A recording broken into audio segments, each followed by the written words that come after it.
Hujan lebat yang disertai angin kencang menerjang Desa Ngengor, Kecamatan Pilangkenceng, Kabupaten Madiun, Jawa Timur pada Rabu petang.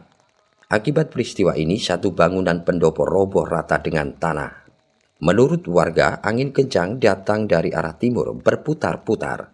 Seketika angin merobohkan bangunan joglo milik warga yang baru saja dibangun.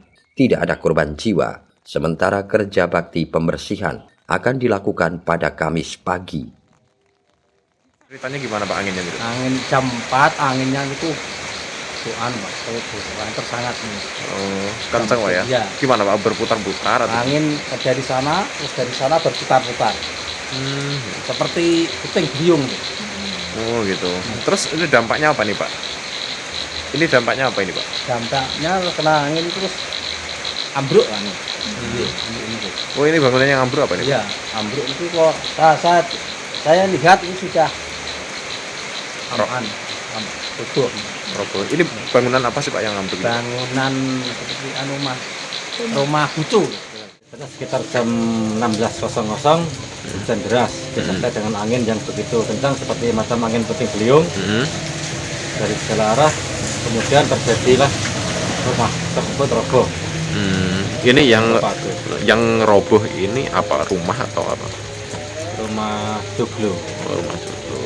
Tapi belum ditempatin. Belum ditempatin. Jadi cuma tiang serta atap gitu. Pak, ini selain joglo ini ada dampak lain nggak di wilayah? Alhamdulillah tidak ada. Untuk besok dari rekan-rekan kita melaksanakan pembersihan kerja bakti di lokasi.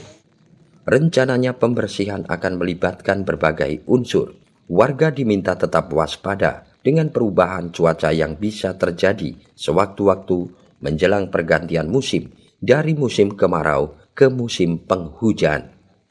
Dari Madiun, Tim Liputan Garda TV.